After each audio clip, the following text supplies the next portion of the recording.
This Week in Startups is brought to you by Help Scout, the customer service platform built for starting and scaling up. Eligible startups get Help Scout for only $50 a month for their first 12 months. Visit helpscout.com/twist to learn more. Zapier, the easiest way to automate your work. It connects all your business software and handles the work for you so you can focus on what matters most. Right now through February, try Zapier free for 14 days by going to zapier.com/twist. And Health IQ. Take as little as 20 minutes to save up to 41% on life insurance premiums compared to other providers at healthiq.com/twist.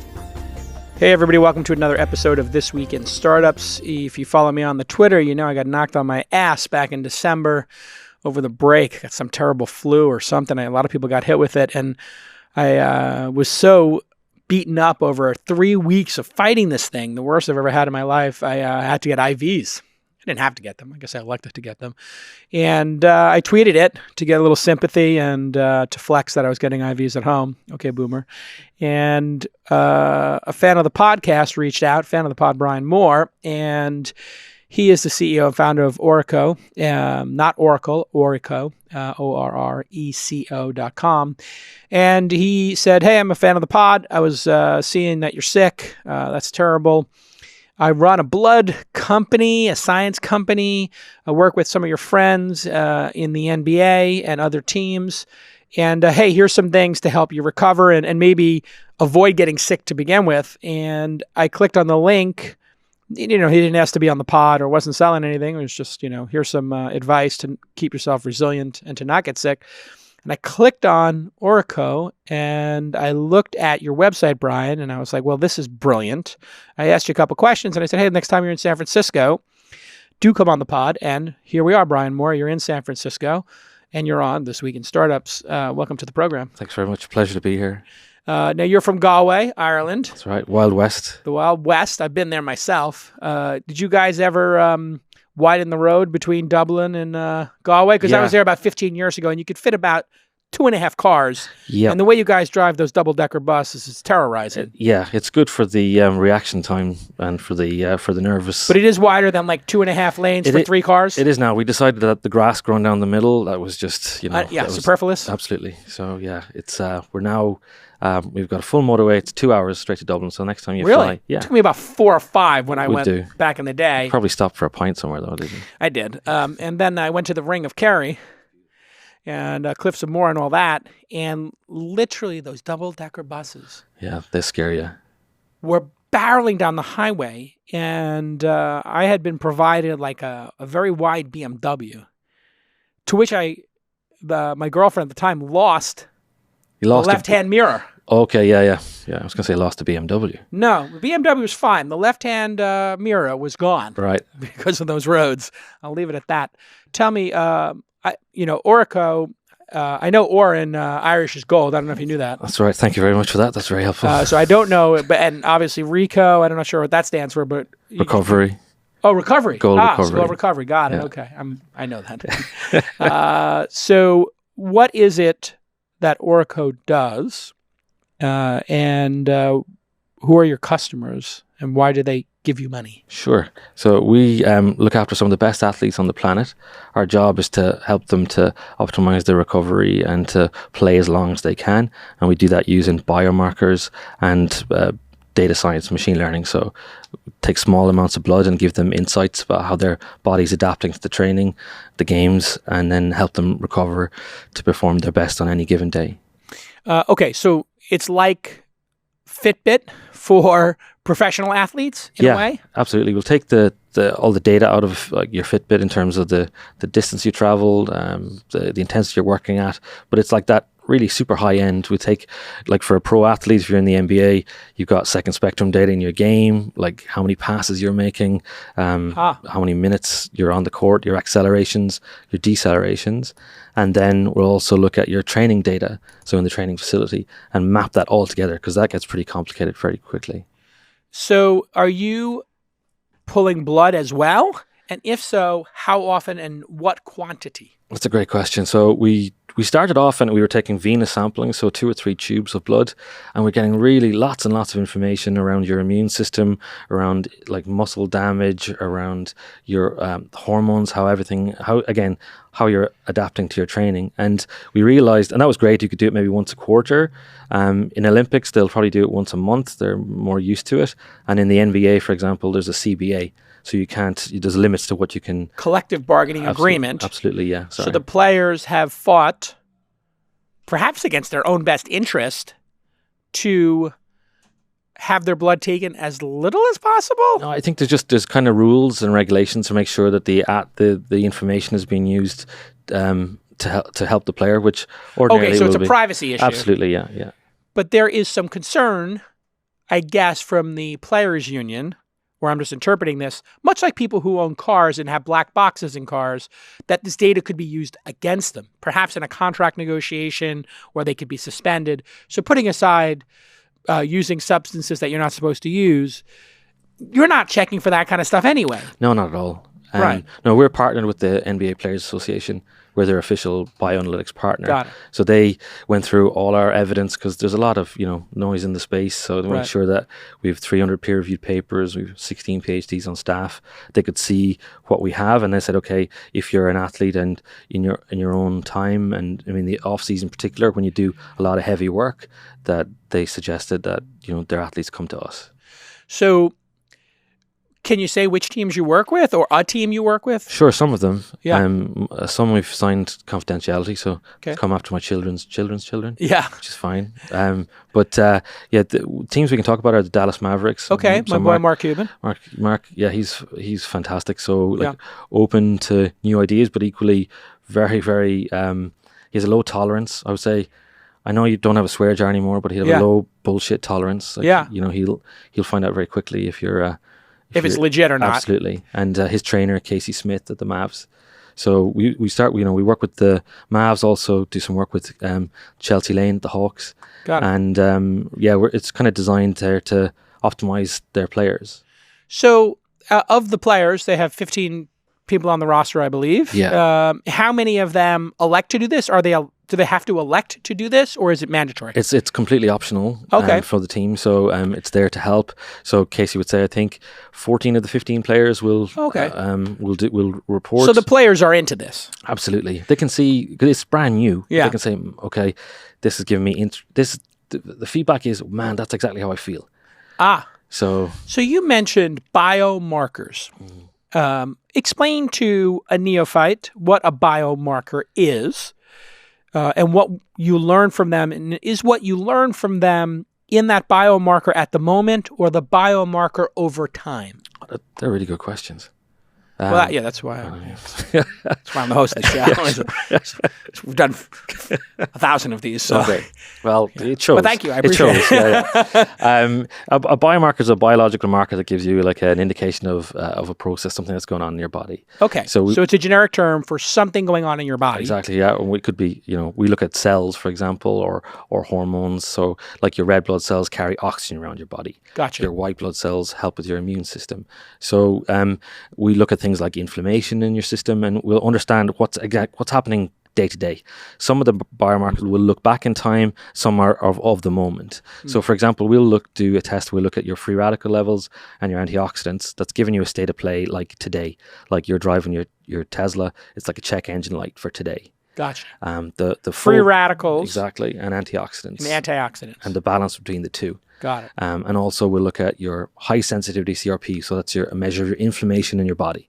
Well, I hear people, Tim Ferriss and Kevin Rose and all these doctors out there, Dr. Agus, they talk about inflammation all the time. Yeah. And certain foods cause inflammation, certain foods reduce inflammation. Yeah.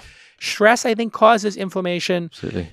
What is the obsession with inflammation all of a sudden? Because if we were sitting here 10 or 20 years ago, nobody was talking about inflammation. And the only time I heard about inflammation was if you twisted your ankle and it was something acute, like you broke your arm, it got inflamed. You twist your ankle, it got inflamed, you put ice on it. But now we're talking about whole body inflammation. Why is that important? If you'd met us, when you're driving the BMW around, you'd have come in. We were talking about it. You were talking about it. Nobody exactly. was listening. Yeah, that was it. Really, in the very early days, not just inflammation, but some of the ideas were really far out there. So, like, inflammation is an important part of process for adaptation. That's one of the things. You need some inflammation or some stress to get better. Okay, you need some amount of it. Got it. If you get too much, then your systems become overwhelmed. And I think I describe it like space invaders. Right. So you're at the bottom. There's your bases at the moment.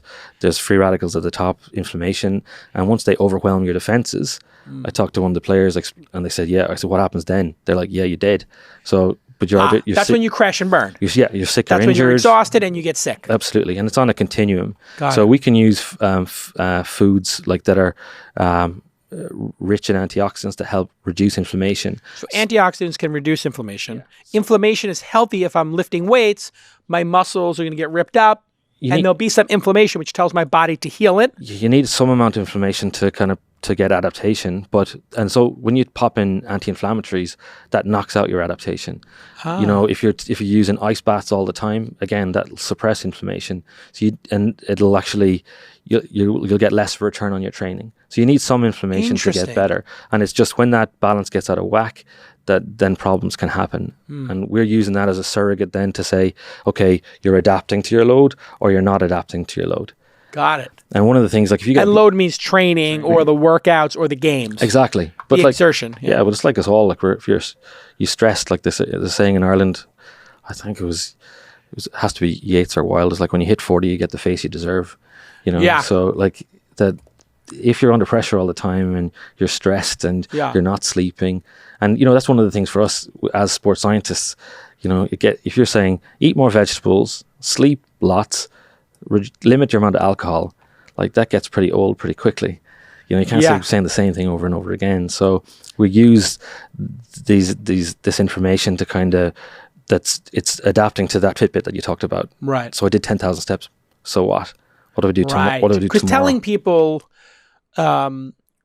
telling people what to do and why they should do it is different than them showing them what to do and showing them the data behind it. Exactly. When we get back, I want to know how many years you've been doing this, and if you can claim or make any claims about the efficacy of your service, because it is a bundle of software and, I guess, tracking and blood testing when we get back on This Week in Startups.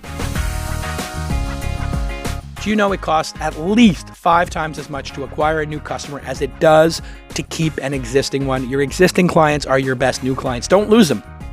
And a startup, especially ones in the SaaS space, that's software as a service, enterprise they call it sometimes as well, building relationships with your customers is everything. And without having those rabid, raving fans, those net promoter score 9s and 10s who are advocates for you, your business does not stand a chance, because other people have curated and built those deep relationships to have advocates in the market selling your product when you're asleep or working on something else. But you can't earn raving fans with basic software that treats customers like a ticket. They don't want to be a ticket. They want to be an individual. Help Scout was created to fix that problem. It's a customer service platform designed with your customers in mind. No ticket numbers or robo emails, just conversations with real people. Their all-in-one product includes shared inboxes for email, built-in live chat, and a help center for self-service content, which can be embedded on your website in just minutes. As your business scales from 100 to 10,000 to 1 million customers, Help Scout grows with you and leaves customers with a delightful human experience. Over 10,000 of the world's most customer-centric businesses like Basecamp, Trello, Figma, Superhuman, and Zapier are using Help Scout to talk with their customers and build that deep bond and turn them into superfans. Eligible startups under $1 million in funding, less than 2 years old, can access everything Help Scout has to offer for only $50 a month. For your first year, visit helpscout.com/twist to learn more. That's helpscout.com/twist to get started today. And thanks to my friends at Help Scout for supporting independent media like This Week in Startups. It means a lot to the fans of this show and to me and my team. Okay, let's get back to this amazing episode. All right, my Irish brother Brian Moore is here. You know my middle name is McCabe. Oh, I didn't. Yeah, I used to use it all the time because I was trying to give my mom equal billing. And And I should bring it back. Definitely. I'm going to start putting it on my book jackets. Jason McCabe, Calacanis. And I think we're from Cork, but you're from Galway, so we're a little south. My dad's from Cork, so it's known in Ireland as the People's Republic. So yeah, People's Republic of Cork. Absolutely. They do think their own way. And it's their own capital. Yeah. So, yeah. And he is with a company called Orreco. You can go to their website, ORRECO, as in gold recovery. And he provides biomarkers and uses data science to help athletes perform optimally. Absolutely, yeah. And you showed me the software before. You have an app, and we'll look at it now with some data removed. So we're not going to look at a specific player's information, but looking at your phone, you can see that the player themselves and the coach, and I guess the entire coaching staff, can see what's going on with the player. Yeah, this is a kind of the athlete's own homepage, really, that pulls everything into one place. Got it. So that's one of the challenges, I think. It's almost into the super app space that, okay, your Fitbit data is here, your sleep data, your training data is over here. Right. And that's where I think Under Armour got so close to getting it right. They had the three kind of pillars with their acquisitions of MapMyFitness, Endomondo, and what's the other one? The third one. What did the other company do? Nutrition planning. Got it. So, like basically... Those are the three pillars. Activity, pillars. Food, sleep. Absolutely. And then you need to get them to kind of all sync and talk to each other. Got it. So for a pro team, you have athletic trainers, you have physicians, you have physiotherapists, everybody on site. So do they have sleep coaches or no? Yeah, absolutely. Yeah. Do they travel with the team, or do they just call them and say, put your device in the drawer and get off Twitter? Well, our app will do that. It'll just kind of send you a little nudge to say, because we that's one thing. So get off your phone, but we're all on our phones. Yeah. What time do you turn your phone off at night? It's a bit of a problem for me, but what I started doing was now doing audiobooks at night as opposed to podcasts, because the podcasts get me a little amped up. Yeah. But then I have a series of books that I read that are just incredibly boring. Okay. And so I just put on a nice boring book. I'm not going to say who. 01. I'm kidding, Ben Horowitz. It's not 0 to 1. 0 to 1 kept me up all night. That's why I'm so tired. Actually, because you're an investor in Calm, aren't you? Yeah, we were the first, I think, major investors back in the first round. I use Calm. I think it's excellent. Yeah, and because the athletes, like, they finish a game at 11 o'clock at night, have to get on a plane, fly 3 hours. And who knows? And then they land in a city at 2 a.m. Exactly. Have to go to a hotel at 3 a.m. and then get up at what, noon? Yeah, it depends. Well, depends on the schedule in terms of their time shoot around is, but probably get some food, try to get some sleep, and then get a nap. But actually, just on the Calm guys, if you're talking to them, I owe Matthew McConaughey like at least 10 beers because he just knocks me out. Like, it's not, when I listen to his sleep story, I'm gone. I've never made it. Also with his movies too. There you go. I got you, man. Thank you. Put a rim shot in there, please. If you can, get me the monkey gif, the sailor. I like the pirate monkey gif. That's my favorite on the interwebs. So here in the app, we see they're playing, their travel, and their data. Do you have a preference for the Apple Watch or the Fitbit, or can you do both? Ingest both data? We can ingest both data. Is the heart rate legit on either of those? Heart rate, it's garbage. Yeah, to be honest, for real time heart rate, you need a chest strap. And same applies for HRV. It's not that very. What is HRV? Heart rate variability. Got it. So the watch stuff is BS. It's a start. It's something. It's better. How than accurate is it? 60%, 70%? You don't use that data, do you? We, to be honest, use it as a guide in terms of just general hours. We have more advanced actigraphy, so we'll do like a full-on week where we'll use clinical grade stuff at different phases of the season for our guys. But it's just of interest for them. It's an alert to say they're not sleeping at the well. Maybe they're stressed. Maybe there's a lot going on. And then it's as a rough guide. But for our high-end sports scientists, we use like super, like the granularity of the data is amazing in terms of what's coming off cameras. So I think a lot of the tracking now, you see sometimes there's GPS units between the shoulder blades where they'll measure. Yes, I know that company. It's from Australia. Catapult, yeah. Catapult, yeah. We've had the founder on the pod many times. Catapult. Marc was, I think, Cuba was an investor. He was, yeah, absolutely. Yeah, and I think they sold that company, yeah. I think they went public? They went public in Australia. Went public in Australia. And then, so like in that space, you've Catapult Stat Sports, and you take the outputs from those, but then we can do cool stuff now with the the tracking data from Second Spectrum that's giving in-game and then connects on. What is Second Spectrum? Explain what that is. So it's a company I think Steve Ballmer is invested in, where you might see the Clipper Vision, where you're seeing like percentage makes on different passes. So it's getting more information in-game. You can't wear the tracking systems in-game. So they just use cameras. Use cameras, yeah. Yeah, I heard that they're down to knowing like every single thing a player does. And this might be why James Harden is coming up with these new, I don't know if you saw his new shot where he steps sideways or something and does his three-pointer on one leg. Nick, you can cue that up. I think you know what I'm talking about. But his jab step is ridiculous. Yeah, he's got the jab step, and then there's this one where he does a step back and to the side. It's like a double step back. Yeah. It might have been traveling 20 years ago, but anyway, he seemed to have worked on this, and I was talking to somebody in the league. I won't say who, but, you know, top, I don't know, 25 person in the league, and we'll pull it up here on the screen. I'll show it to you, but it's supposedly he worked on this over the summer, and now nobody can guard him. Oh. It's a crazy shot, and he pulls the ball over, and if you watch this, he hops on one leg, and while in the air from what do we call that? Is that the baseline? What do you call that edge of the 3-point circle over there? Corner 3. The corner 3. Yeah. So he does this corner 3, but watch how he hits the left leg, right? Oh. And hops up, and his momentum is going to the baseline, and he's elevating and falling backwards. The degree of difficulty is insane, but how do you guard it? You can't. Yeah. Of course, the guy's flying through the air and shooting a 3. It's bonkers. It's pretty spectacular. But I think this kind of stuff is being modeled through that system. What'd you call it again? The camera system? Second Spectrum. Spectrum. Second Spectrum. Second Spectrum. Because they've now got cameras in every court, right? Yeah, and the same. There's an equivalent in. They have it now in the Premier League as well. So in football. What's the Premier League? The soccer. Oh, okay, got it. Yeah. I heard you say football. I'm joking.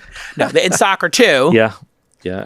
And have they figured out like new plays and new, strategies because of it? Is this taken like the coaching out of it and made it like more robotic and algorithmic? I think you can. It helps the coaches make different calls and brings. You can. Our job is to help make the coach's job easier. It's never to put the white coat on and walk in and go, load management, him and him out. Or her and her can't play today. It's more say trying to make them as available as possible, and that is the goal. Make the players as available as possible. Absolutely, that's our number one goal. And so, why do they?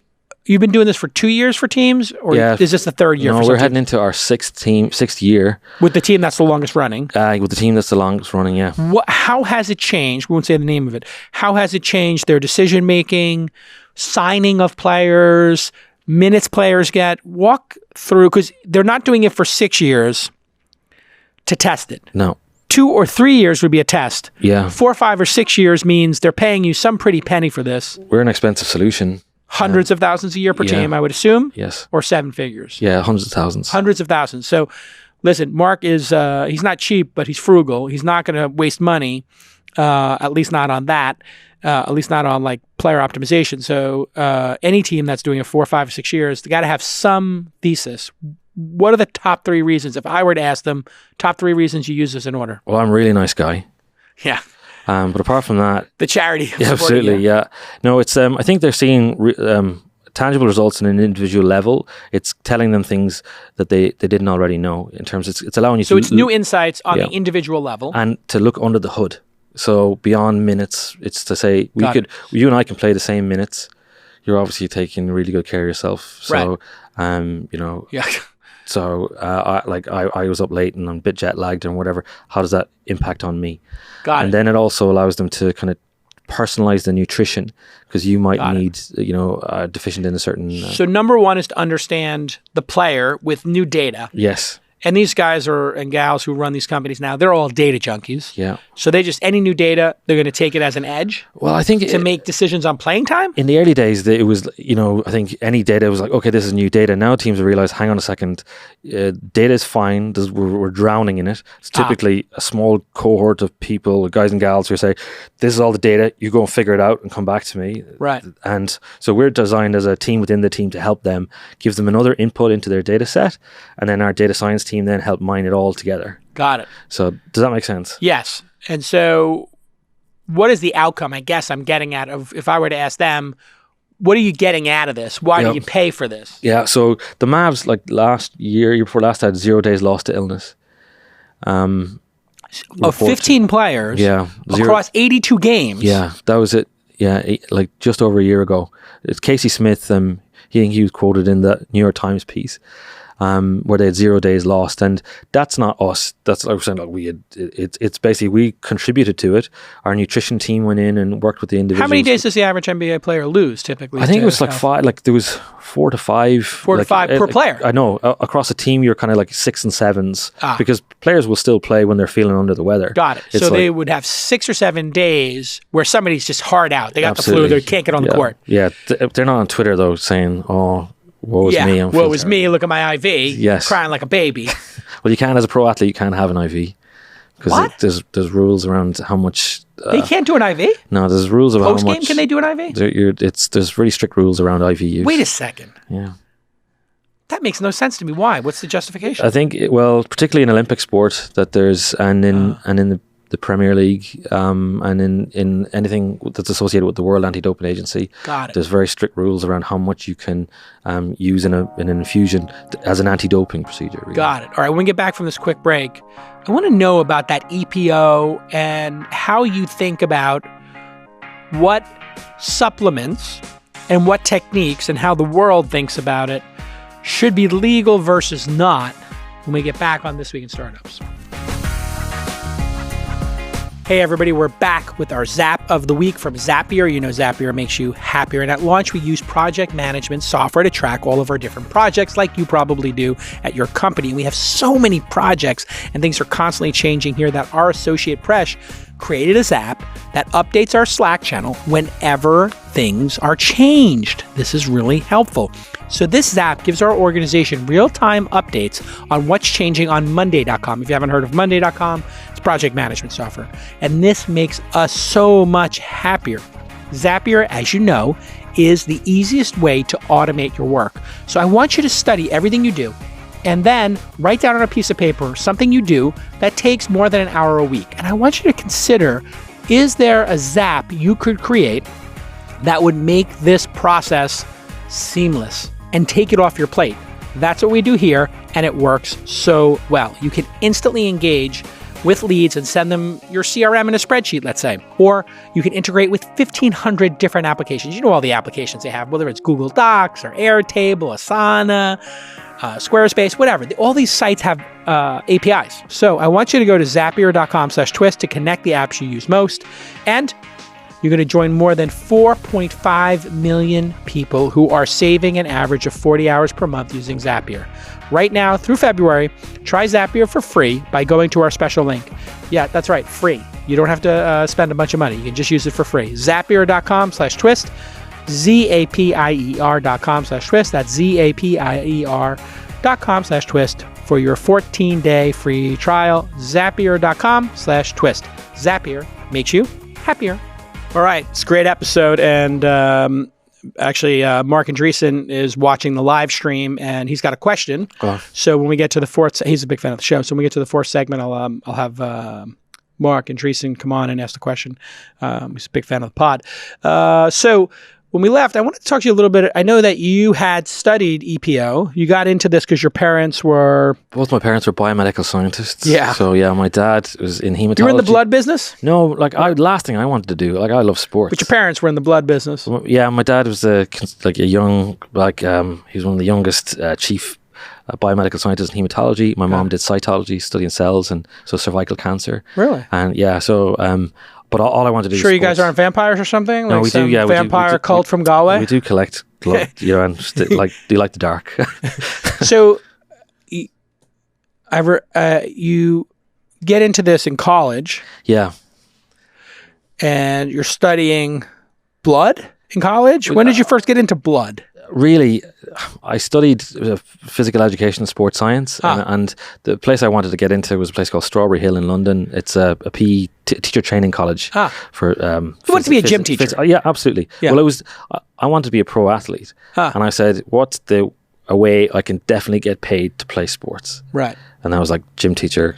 Perfect. I can get in there and start. What was your sport when you were? It was track and field. I loved running. That was really? Yeah, I was an endurance runner. Really? Yeah. Marathons? Yeah. I've run around Boston once, London twice. Really? What's your best time in Boston? 3:10. 3:10? Yeah, it was awful. I broke 4 hours once in New York, but 3:10. Yeah, but it was a really bad Why race. are Irish people good runners? Is it because we have big quads? Well, I think we're huge quads, right? We're not. Is it the trunk? It's the trunk, right? I I have giant quads. You have them too, right? No, it's true that Irish people are good runners. We do have good runners. We have like the best. Great runners. We have Sonia Not Sullivan. like the English people with those stick legs. You know what I'm saying? Well, they like. Hey, I'm pretty much Irish. Charles. All right, Charles, it's not all about you. Yeah. Take it easy back there, Sir Charles, in the control room. He objects. It's not a courtroom. You don't get to object, Charles. Charles. Well, English. Obviously, they gave us a lot of sports. So. Association football, cricket, rugby. But the Greeks gave us the marathon. There you go, absolutely. Yeah. And but the Irish have had a good showing in running. Yeah, we've had phenomenal athletes. We still have an up and coming crop. Yeah. But I work with Sonia Sullivan, who's our greatest ever Olympian.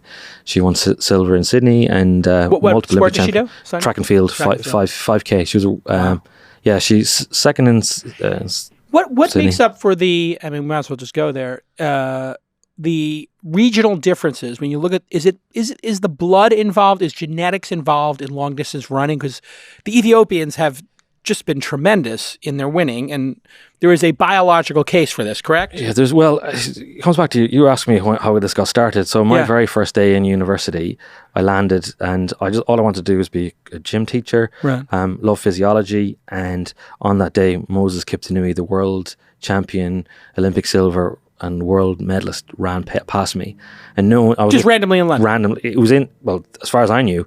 So I was like, oh my god, that's Moses Kiptanui. Like I've been watching him every Friday night on the Somebody TV. who can do what, like a 2 and 20? He broke 8 minutes for the 3K steeplechase. Like so, that's effectively not far off 2 sub 400 miles back to back over jumps and water.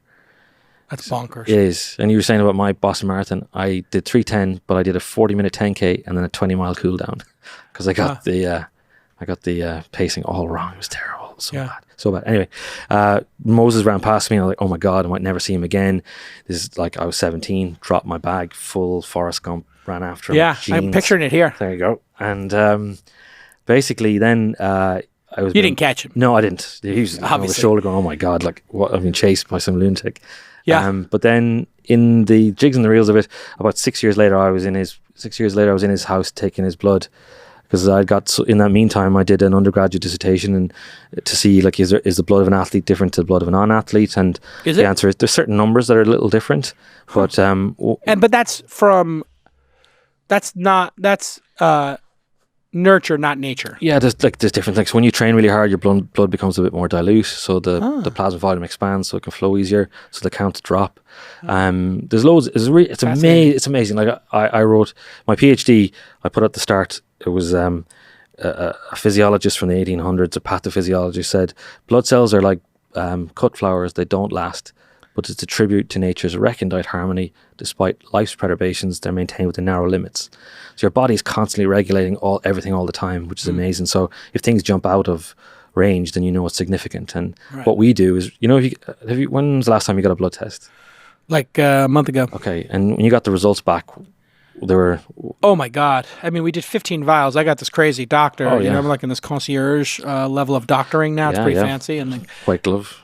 Yeah, it's pretty crazy. You get a round of applause when they gave you the blood samples. And I did. My wife sends me for this thing. They took, I think, 15 vials. They did the woman at the blood testing place was like, "What is going on? Are you okay?" Yeah. Like I've never seen this before, and I'm like, "Yeah, this is just rich people problems where like they literally are testing me for everything." Yeah. Like I'm an athlete, like, and I'm like, yeah, no, I had a crawler this morning, like, and I'm trying coffee. Before your test? No, I did it right after. Good. Two crawlers. Like just wait. So like it's amazing, really. Like what. So what about this nature versus nurture thing? We're bouncing around here a bit, but I'm curious if, and I know it's a little bit third rail, but there's clearly different genetics lead to different abilities. That's proven, and does that go to blood? There's a genetic component to performance for sure, like you'll see, like one of the first, like my PhD supervisor was Professor Craig Sharp, who held the record for the fastest ascent to Mount Kilimanjaro, was a Nobel Prize winning research contributor in veterinary science. And then what's the fastest land animal? Well, most people would say the cheetah. How do you know? Yeah, I don't. Because Craig basically was a vet in Kenya, hand-timed his own pet cheetah 3 times over 200 yards, average the time. And if you look up Guinness World Records, maybe the guys might want to do it. It'll be Craig. So I was his last PhD, and he was like the Yoda of sports science. Really? And he had a pet cheetah? He had a pet cheetah, yeah. Kind of baller. He was a vet, he was amazing. Yeah. I mean, as far as being a vet goes, fringe benefits, pet cheetah, it's up there. Amazing. And it can you imagine just saying, so slab of meat over the back and then gun in the Jeep? Kind of like, that's how they did the timing. So it's I would not want to be in a Jeep. Back to the Future. Getting chased by a cheetah. Kind of like the start of every nightmare I've ever had. So Craig did amazing work in Kenya, and there's definitely East African athletes. So Kenya and Ethiopia are very good at longer distance. Typically, now that's not to say you can't be a good sprinter from East Africa, but equally the sprinters are coming from West Africa, and there's a genomic component of it. And so there's a lot of tests now at the moment to say, I'll test my kits and I've got the ACE2 gene for endurance, but I think it's not, that's kind of oversimplifying it. I think it's not just if you have the genes, it's whether they're switched on or not. Got it. And so there's having the gene if they're switched on, and then there's if you tap into those genes. Gene expression in context. And I think there's in the future, it's like psychoneuroimmunology, thoughts and feelings impacting your nervous system, impacting your immune system, your gut microbiome. But for that, we've got experts in it, like Professor Carl Shoiga handles all our genomic stuff. He's a lot smarter than me. And then Professor John Newell does all our data science, because we get very excited from time to time over a new finding, and he just goes, no, when he runs the stats. Whereas we come back, and then but when he gets excited, then we get excited. What is the takeaway that people are using most? Let's take Premier League or NBA.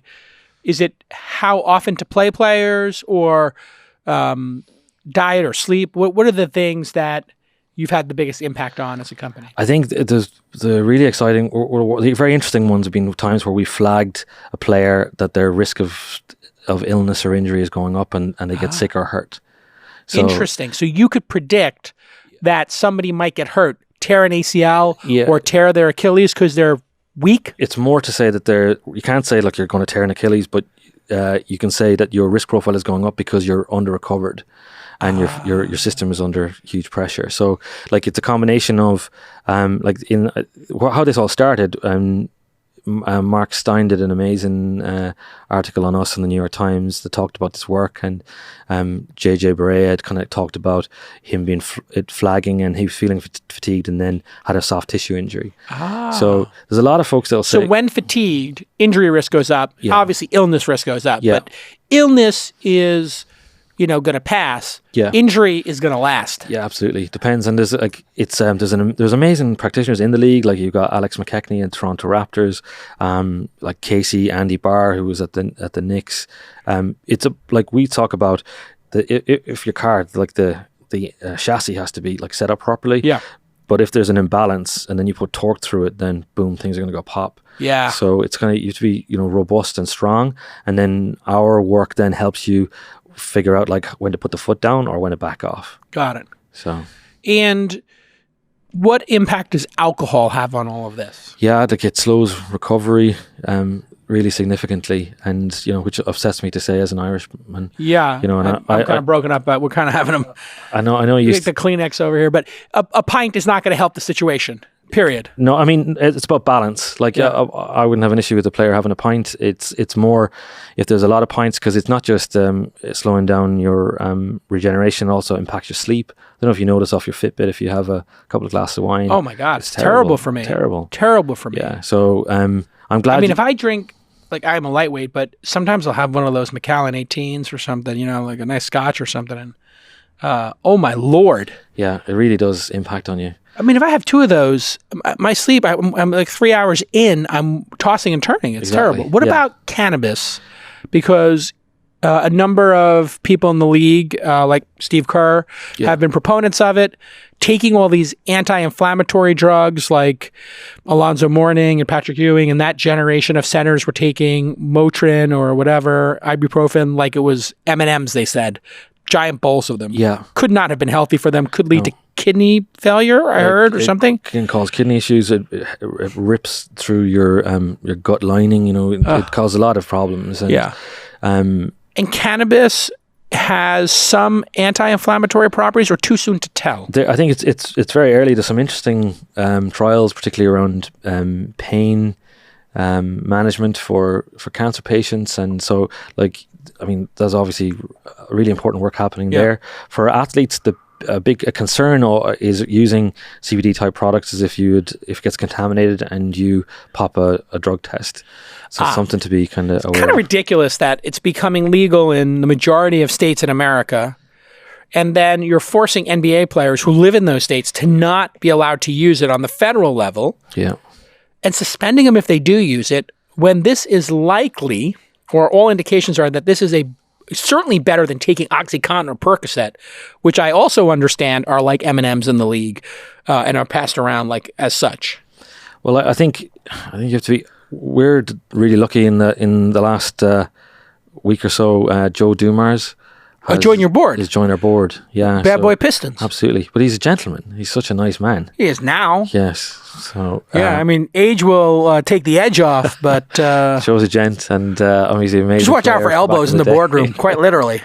All right, when we get back from the break, I want to know how you landed Joe and what impact he'll make, and then also get back to this: what things should be legal, what things should not be legal in terms of getting an edge with your biology on This Week in Startups.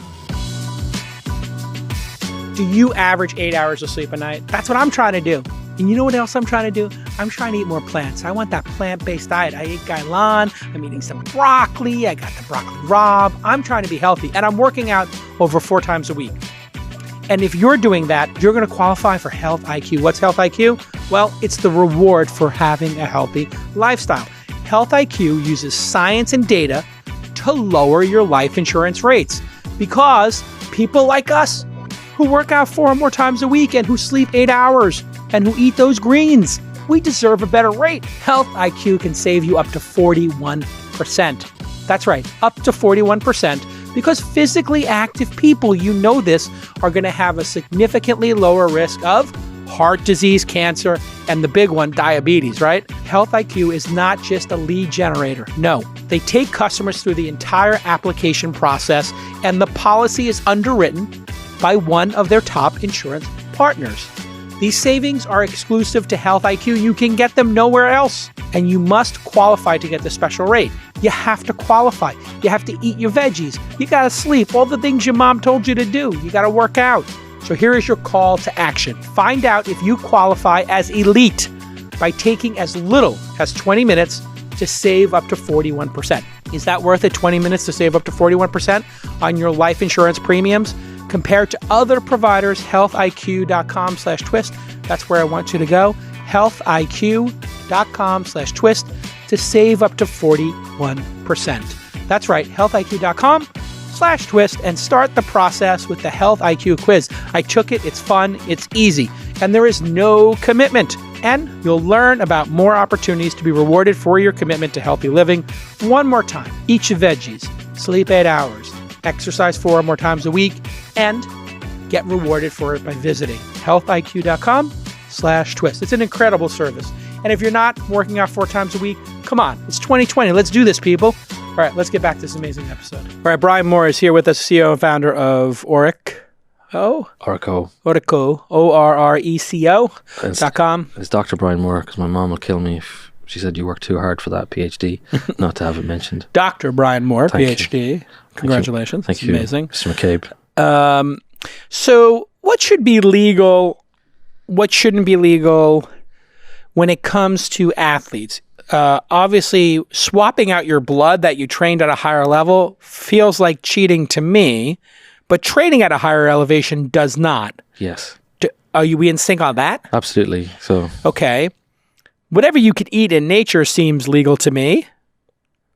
But if something is in a lab that contains hormones, is taking hormones something that you shouldn't be allowed to do, like testosterone? Yeah.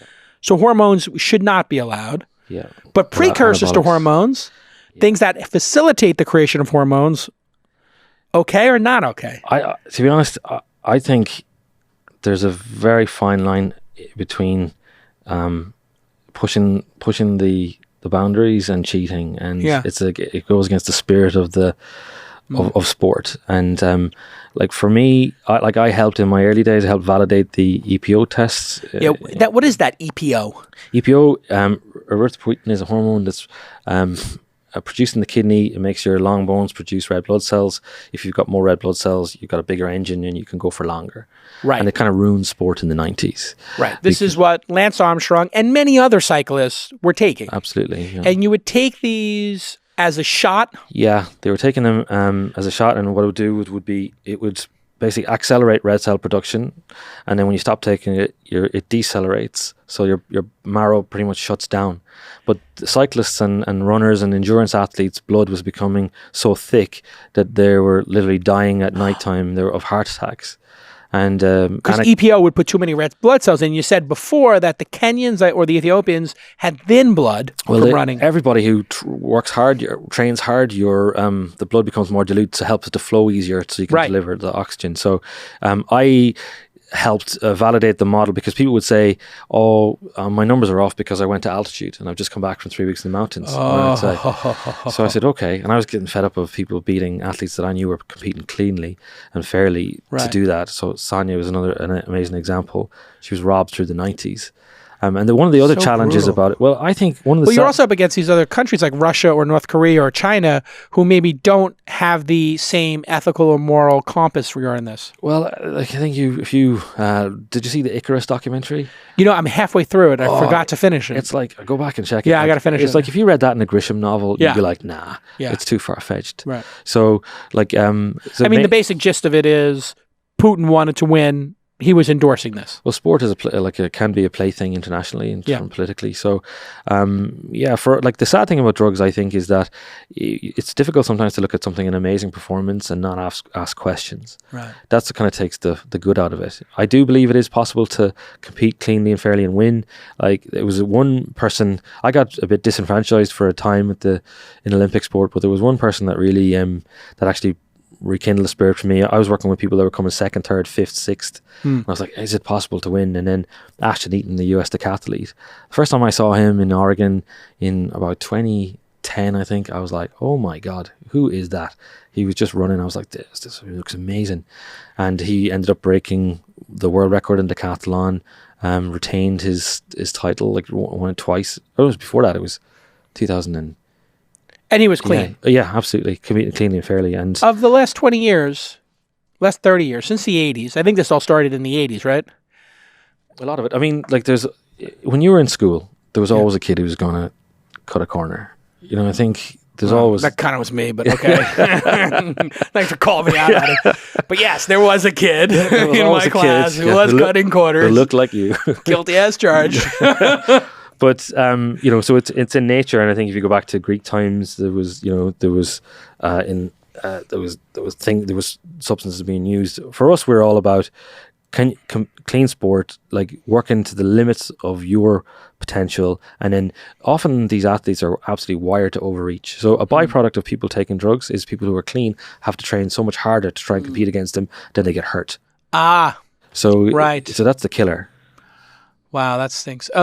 Of medals won in the Olympics over the last 4 decades, 80s, 90s, aughts, and the teens, is that right?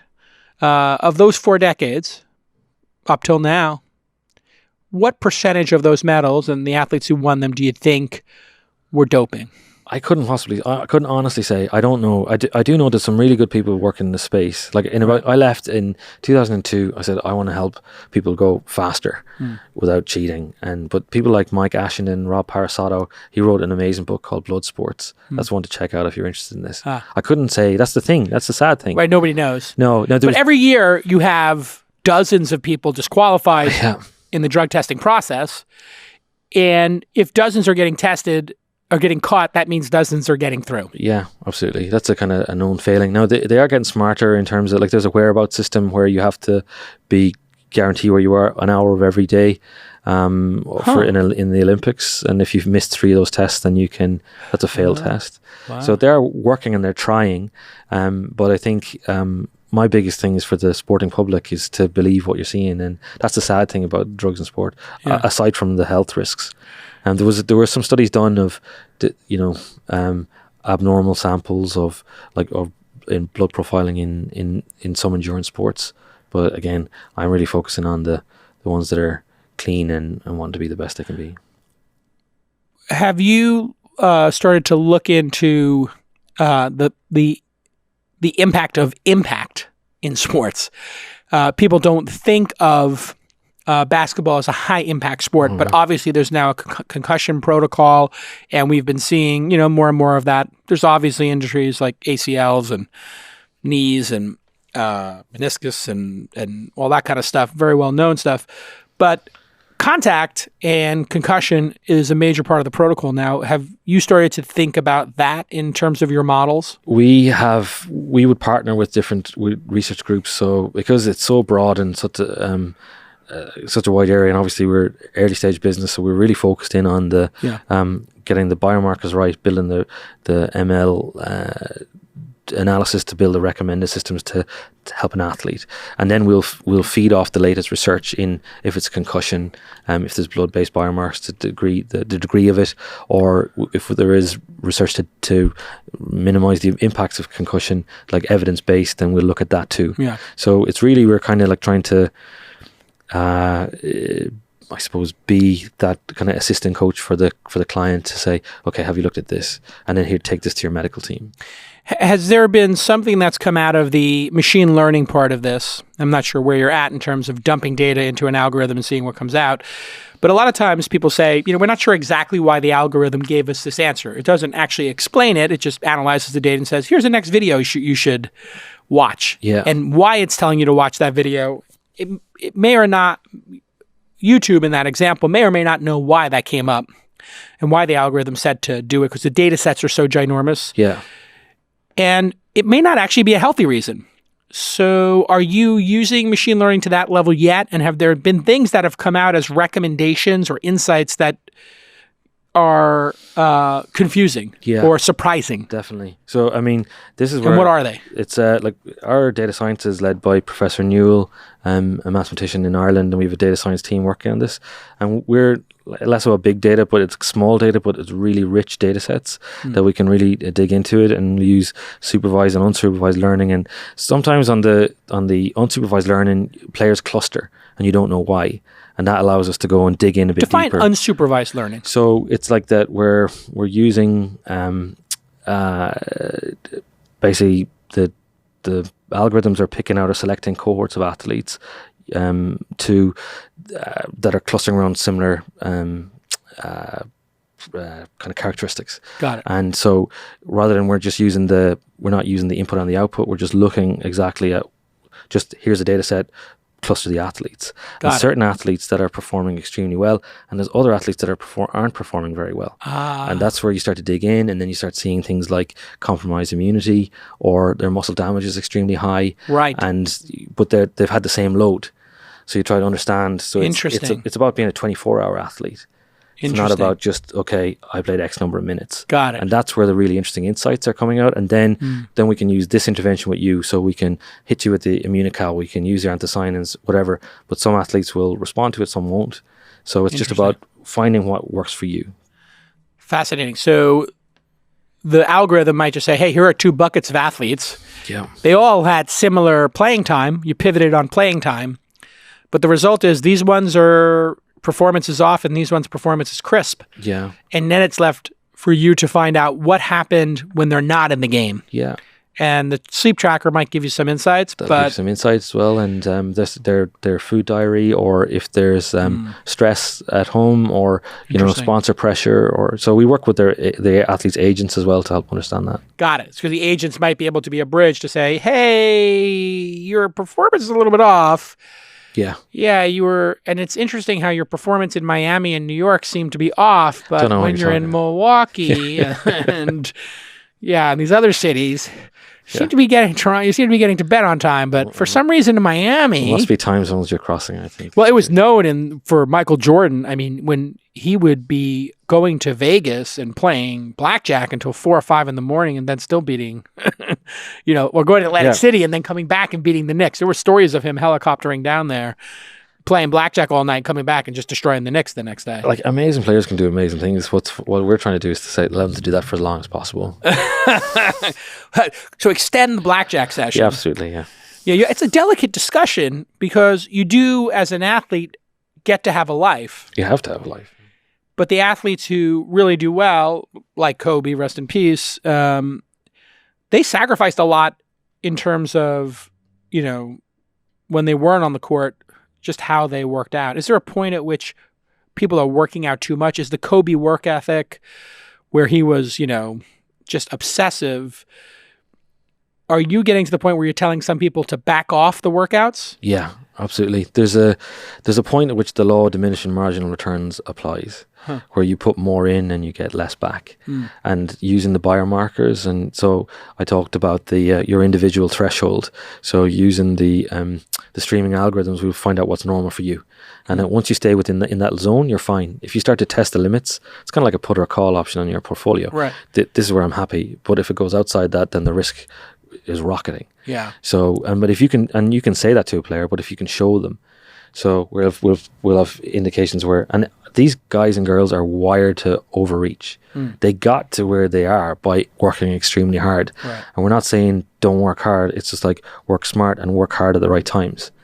And I just saw a quote from Kobe, and you talk about like the power of sport and how like outpouring of grief from around the world.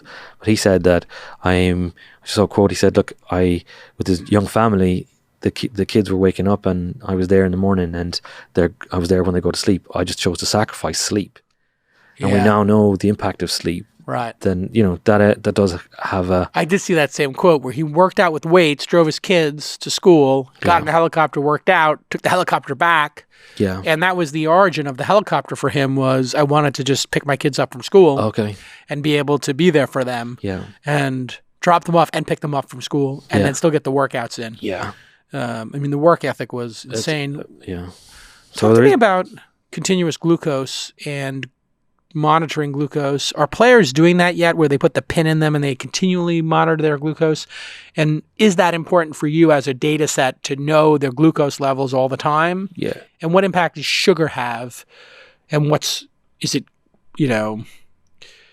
that sugar addiction that everybody has and some athletes have, is that really dangerous? We don't use like CGM for our athletes all the time. Obviously a lot of folks are doing it to understand, to regulate. Continuous glucose monitoring. Exactly, yeah. And particularly when they're maybe doing fasting or trying to get into ketosis, or so we have a whole nutrition team that will work with each individual player and find out, look, what do they like and dislike. The biggest thing we find is what's a habit you can stick with.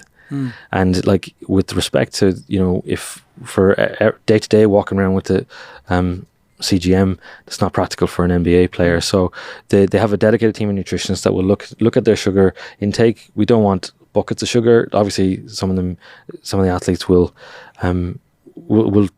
all their fueling is completely individualized. So in the off season, maybe we'll do some sweat patch monitoring. We'll do hydration testing. Maybe we'll monitor them every day with the antioxidant defenses and the free radicals in a really heavy phase of training, just to see how their body's responding. And it was very interesting. We had one player who was trying to make it back to the league and was just literally pushing. We showed them their numbers. They were really pushing the threshold and were outside. They were in their risk window of getting hurt. And when we showed them objectively the data, they backed off, came back 4 days later and hit PBs. So sometimes PBs? Like personal bests. Oh, personal bests, yeah. So for them, like these are finely tuned athletes. They're working at the peak of their powers, and it's trying to get realistic inputs, things that they can actually do. Do you believe in this load time in relation to the longevity of the athlete? Because now we're looking at people like LeBron at 35, and I guess he got in the league at 18 or something. Yes. And so, can he make it to 38? Can he make it to 40, 42? We had Vince Carter play for 4 decades or something crazy. Yeah. Or play in 4 decades. I mean, it's really 3, but is there a correlation between the minutes per game and the longevity? Can that be proven yet? I think it's down to the what we spoke about, where it's what's the impact on you? What are you doing outside of the game to promote your own recovery? LeBron famously spends $1 million plus on his body every year, and we've had for example golfers as an example, where they can maintain. One of our clients is Padraig Harrington, 3-time major winner, Ryder Cup captain for Europe. For this upcoming tournament, and his clubhead speed and ball speed is as fast as it was 5 or 6 years ago. So it is possible with diligent training and recovery to maintain. It doesn't have to be a downward How long do you slide. think someone like LeBron James or other athletes who are not centers, not 7-footers, but forwards and guards, what do you think the upper limit in the NBA will be now that we're moving to this level of data science? That's a really good question. I can see, well, first of all, it's the drive of the athlete. These guys have insatiable drive, and they also adapt their game, like you were showing a clip. Yeah. So, I can see players hitting the 40s, 41, 42, doing that, and as long as they're taking care of their body and the way, but the game is changing as well in terms of the speed of it and how it's structured. And Daryl Morey's doing interesting things in terms of. I know. I'm going to be in Houston. I just DM'd him. I was like, hey, remember you said if I'm ever in Houston? I'm in Houston the night of the Clippers versus Rockets. Be a good game. That's going to be a hell of a game. Sense. So you started this company in Ireland? Started in Ireland, yes. Yeah. How many years ago? It's just on 10 now. And you funded it yourself, or you took some personal loans? Yeah, we bootstrapped and then took kind of sold everything I had and got started. And it was in the teeth of the recession, so got a European Investment Bank loan. Enterprise Ireland match funded it. They were brilliant. And this is what, in the $1 million, $2 million range? Yeah, we've only raised 5.5 to date. Wow. And because how many employees now? We've got 30 employees now. Oh, wow. So super capital efficient. Absolutely. 16 PhDs on our staff. Yeah. And 16. Wow. Yeah, they're really. My job is to hire very clever people. Break even yet, or getting close? Right at break even now. Fantastic! Congratulations, big milestone. Thanks. And you took a personal loan, a personal guarantee on these loans. Yeah, absolutely. Yeah, everything. Really, talk about skin in the game. Yeah, all in. You wouldn't believe. Yeah, it's all in for sure. I mean, I talk to American founders, and they're just like, I got to shut the company down, and the company can't pay me $180,000 or $190,000 a year, and I'm like, okay. Sounds okay. And I'd rather just shut it down. And I was like, you're making $200,000 a year at a startup? And they're like, yeah, well, when I was at Facebook, I made $350,000. And it's like, yeah, okay, I guess you should shut it down and we should all move on. But I was really blessed to have some. Scary though for you to put that personal guarantee in. Oof. Yeah, you're on the hook for $1 million. $500,000. I think I have a very understanding and wife as well, and my girlfriend at the time, and we just said, look, I have to do this. There's just no other way. This has to. I needed to get this information out. When I was a kid, I remember missing a whole summer because I had a problem with my knee, and the local physiotherapist, it was to the kind of limit of what they'd been exposed to. When I got to London, physio went, hang on, this, bang, and I was back. Wow. And I remember getting so frustrated, that your geography shouldn't dictate to you what the caliber of information that you can get to. So why shouldn't I get access to an Olympic coach? And I kind of smashed myself with training. I got glandular fever. I just ran myself into the ground. I used to run with the Kenyans. I would there'd be 10 Kenyans in a line and me at the back with a red face, just hanging in for dear life. But I was like, we should be able to get this information to people. And that's kind of what started. And then we work with female athletes, and now the even huge opportunity on the female side. Have you looked at tennis? We just started, actually. Yeah, that seems to me, because I'm just thinking where the most money is at stake. Well, there's a lot of money in NBA, Premier League, golf and tennis. Golf? Golf, serious money. Serious money, but they're swinging that little stick and hitting that little ball. How much is involved? Does it actually matter?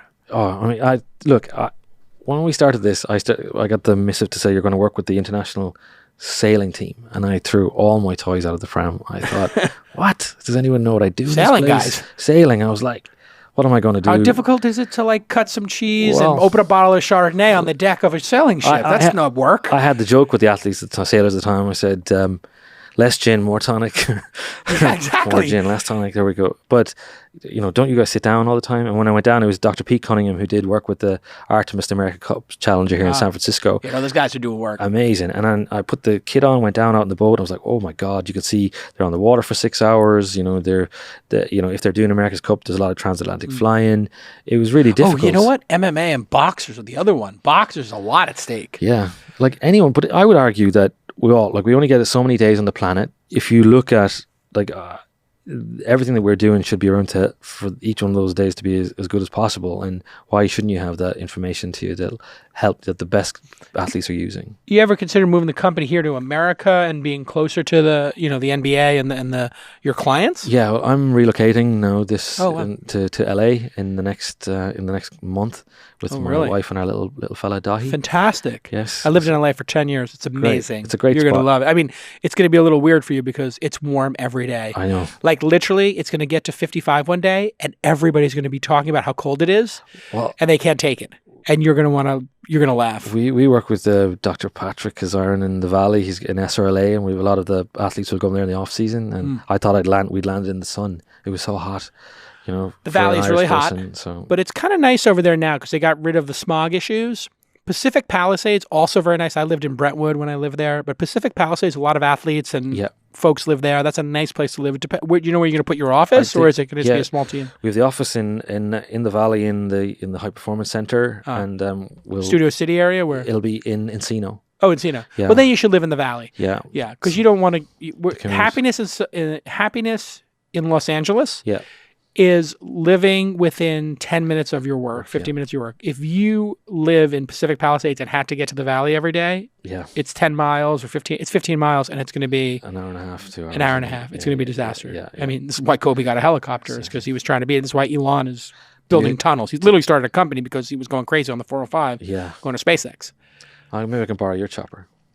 Yeah, I have been in a chopper a couple times, and I gave a big speech to all my friends, 5-10 years ago about their private aviation use. And they kind of gave me a hard time. And I said, listen, helicopters, I looked at the action tables. These things are super dangerous. And, it's really important to study why these accidents occur. And when you look at this accident specifically, I think what everything will show is this pilot, if he was with a co-pilot and didn't have a celebrity boss, customer, client, whatever the relationship was. I think he was his regular pilot. The two pilots probably would look at each other and say, this is probably not worth it. Let's land in Van Nuys and drive the rest of the way and get an Uber, get a car. And I've seen it up close and personal where the celebrities, the pilots sometimes can defer to their celebrity power customers, clients, or clientele because they don't want to disappoint them. And that's really dangerous. And there's no reason to fly into like that kind of, what do they call it, soup, like just fog. And it's clear like this could have been avoided and the other people were not flying in this. It was so sad, really. Yeah, it's just tragic, and the majority of these crashes occur before they take off is what they always say. And the big disease is get-there-itis. Like we have to get there. And, this is one of those ones that's going to clearly be, who knows? We'll see when all this stuff comes out. But I obsessively watch these YouTube channels where they talk about, and the pilots deconstruct these. And there's a couple of these channels that deconstruct the accidents. And I'm just fascinated by it, and especially helicopters. And, one pilot and weather conditions and taking off when you shouldn't, whether it was JFK Jr. going to Martha's Vineyard or this case, there's just a judgment error that occurs because of get-there-itis. And you were talking before about because people are attracted, because these people are incredible athletes, and they drive themselves, people who are incredible business people who drive themselves, etc., athletes, stars, they sometimes just take unnecessary risks. And I was at dinner with a bunch of people who are doing heli-skiing and who scuba dive past, 100 feet. Yeah. And I just said to them, I said, you got kids. You've been doing this for a long time. It's really high risk behavior, which is why when you get life insurance, did you get life insurance ever? Yeah. You know the section that asks you if you heliski? Yeah. Or ask you if you scuba dive? Like, there's a reason they're asking you on the life insurance form about those two specific activities. Yeah. Heliskiing, helicopter plus mountain, not good. Helicopter plus mountain plus wind and snow? Yeah. Terrible idea. And every year, tragically, rich people go up in these helicopters and they roll down the mountains and they die. I'm a beginner slope kind of guy. Well, and then you look at scuba diving. There's nothing that you see at 30, 40 feet down that's different than 100 feet down. And they were like, oh, dolphins. I'm like, how many times have you seen dolphins in your life? So hundreds of dolphins. I'm like, 400th dolphin any different than the 200th? Answer is no. Right? Yeah. So don't do it. I'm not doing it. I'm just trying to get through to you here. Come on, Brian. No, I'm really talking to a lot of my friends because there's a term here in Silicon Valley they call toxic wealth. Okay. And what it is people all of a sudden become very affluent and rich. This doesn't apply to Kobe. This is a separate phenomenon. This is a different type of tragedy, which is somebody gets rich. What's the first thing they do? They go buy a Ferrari. And then they hit the gas pedal and there's a top speed. You want to see what it can do. Yeah. And the guy from Eagle Computers, you know the founder of Eagle Computers? No. The reason you don't is because after his IPO, he bought a Ferrari and killed himself and his lawyer on the way to the IPO party. Oh. And they just flipped a Ferrari. Yeah. And Elon got that goddamn McLaren.